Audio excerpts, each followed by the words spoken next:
আসসালামু আলাইকুম সুপ্রিয় দর্শক সবাই কেমন আছেন? চলে আসলাম আগামীকাল 6 জুলাই সোমবার 2026 এই মুহূর্তে পাওয়া আবহাওয়ার খুবই গুরুত্বপূর্ণ সংবাদ নিয়ে।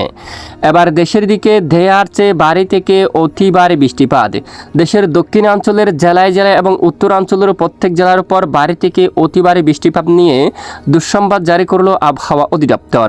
প্রিয় দর্শক, কোন কোন জেলাগুলোর উপর হতে পারে ভারী থেকে অতি ভারী বৃষ্টিপাত, কোন কোন জেলায় ভারী বৃষ্টির কারণে জলবদ্ধতা বা বন্যার পরিস্থিতি তৈরি হতে পারে তার সম্পূর্ণ বিস্তারিতভাবে জানিয়ে দেব ভিডিওটির মাধ্যমে। জানতে হলে ভিডিওটি না টেনে শেষ পর্যন্ত দেখবেন। ভালো লাগলে লাইক করে চ্যানেলটি সাবস্ক্রাইব করে পাশের বেল বাটনে ক্লিক করে রাখবেন। আর ভিডিওটি আপনি কোন জেলা থেকে লাইভ দেখছেন অবশ্যই কমেন্ট করে জানিয়ে দিবেন। আজ রবিবার 5 জুলাই সকাল থেকে দেশের দক্ষিণাঞ্চলের আকাশ মেঘাচ্ছন্ন। টেকনাফ, কক্সবাজার, উখিয়া, চেনমাটি, মহেশখালী, কুতুবদিয়া, সন্দ্বীপ, হাতিয়া, বরিশাল, জালকাঠি, পটুয়াখালী, দক্ষিণাঞ্চলের বেশ কিছু এলাকায় দপায় দপায় মাঝারি থেকে ভারী বৃষ্টিপাত হতে দেখা গেছে। আগামী 24 ঘন্টায় বাংলার দক্ষিণাঞ্চল জুড়ে আবারও বৃষ্টিপাতের সম্ভাবনা রয়েছে। তবে আবহাওয়ার সবচেয়ে বড় আপডেট হচ্ছে আগামী 7 তারিখ থেকে 10 তারিখের মধ্যে উত্তরাঞ্চল ও দক্ষিণাঞ্চলের বেশিরভাগ জেলায় মাঝারি থেকে ভারী বৃষ্টিপাতের প্রবল সম্ভাবনা রয়েছে। ভারী বৃষ্টির কারণে জলবদ্ধতা তৈরি হতে পারে দক্ষিণ পূর্ব বেশ কিছু অঞ্চল জুড়ে। তো আমরা সরাসরি দেখাচ্ছি আপনাদেরকে। ইতিমধ্যে বঙ্গোপসাগর অবস্থানরত নিম্নচাপটি ভারতের ভুবনেশ্বর উড়িষ্যা এলাকায় প্রবেশ করেছে, যার প্রভাবে নিম্নচাপের প্রভাবে উত্তাল রয়েছে বঙ্গোপসাগর। ঘন্টায় প্রায় 60 কিলোমিটার বেগে দমকা বাতাস প্রবাহিত হচ্ছে। এদিকে বিশেষ করে বাংলাদেশের দক্ষিণাঞ্চল ঝালকাঠি, পটুয়াখালী, সন্দ্বীপ, হাতিয়া, চট্টগ্রাম, কক্সবাজার, কুতুবদিয়া অঞ্চলে ঘন্টায় 40 থেকে 50 কিলোমিটার বেগে দমকা ঝোড়ো হাওয়া বয়ে যাচ্ছে। চট্টগ্রাম, কক্সবাজার, মংলা ও পায়রা সমুদ্র বন্দরকে 3 নম্বর সতর্ক সংকেত দেখিয়ে যেতে বলা হয়েছে। তো এই নিম্নচাপটি কবে থেকে বিদায় নিতে পারে, কবে থেকে বাংলাদেশের উপর মুষলধারে একটানা ভারী বর্ষণের সম্ভাবনা রয়েছে, আসুন এক নজরে দেখে নেওয়া যাক। প্রথমে সরাসরি চলে যাব উপগ্রহ রাডার স্যাটেলাইট ইমেজের উপর। বর্তমান দেশের আকাশে দেখা যাচ্ছে আকাশ একদম মেঘলা রয়েছে। যেমনটা দেখুন, টেকনাফ, কক্সবাজার, উখিয়া, চেনমাটি, মহেশখালী, চট্টগ্রাম, সন্দ্বীপ, হাতিয়া, এখানে খুলনা, বরিশাল, জালকাঠি, পটুয়াখালী, লক্ষ্মীপুর, এখানে দেখুন বিশেষ করে ঢাকা বিভাগের দক্ষিণ অঞ্চল সহ একদম আকাশ মেঘলা রয়েছে। নিম্নচাপের প্রভাবে সকল জেলায় মেঘমালা কিন্তু বৃদ্ধি পাচ্ছে। উত্তরাঞ্চলে হালকা মেঘমালা রয়েছে। ভারতের পশ্চিমবঙ্গের আকাশ একদম মেঘলা এবং এদিকে বেশ কিছু এলাকায় ঝিরিঝিরি হালকা মাঝারি ধরনের বৃষ্টিপাতের সম্ভাবনা থাকবে।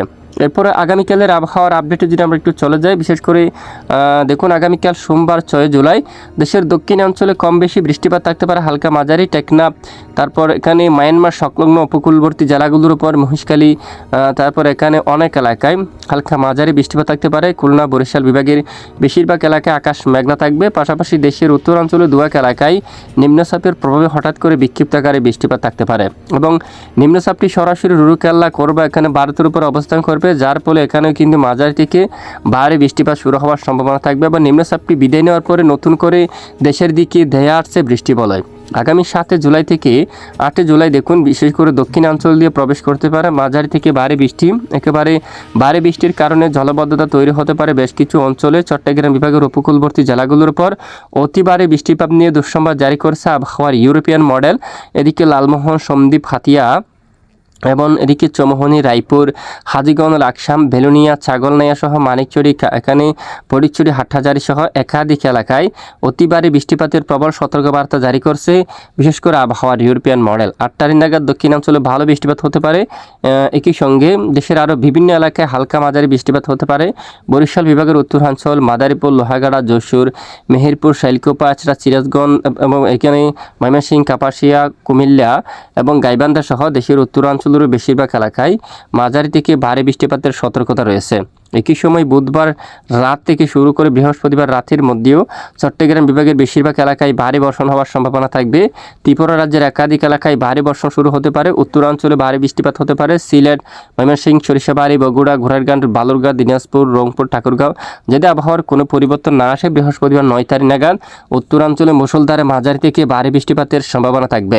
অতি ভারী বৃষ্টির কারণে জলবদ্ধতা তৈরি হতে পারে, একেবারে বন্যার পরিবেশ তৈরি হওয়ারও কিন্তু সম্ভাবনা থেকে যাবে এবং মেঘালয় অঞ্চল দিয়ে এখানে অতি ভারী বৃষ্টিপাতের সম্ভাবনা থাকবে। সিলেট, তারপরে সেখানে চাতকবাজার, বিশনবাপুর, বাকমারা, তারপরে এদিকে বিশেষ করে চিরাপুঞ্জি, জৈন্তিয়াপুর এবং কাকদ্বীপ সহ উত্তরাঞ্চলের বেশিরভাগ জেলায় প্রবল বেগে মাঝারি থেকে ভারী বৃষ্টি এবং জলবদ্ধতা তৈরি হওয়ার সম্ভাবনা থাকবে এবং রাজশাহী বিভাগের কিছু কিছু এলাকায় বিক্ষিপ্ত হালকা মাঝারি বৃষ্টিপাত থাকবে। শুক্রবার 10 জুলাই দেশের দক্ষিণাঞ্চল চট্টগ্রাম বিভাগের বেশ কিছু এলাকায় টানা মাঝারি থেকে ভারী বর্ষণ হওয়ার সম্ভাবনা থাকবে।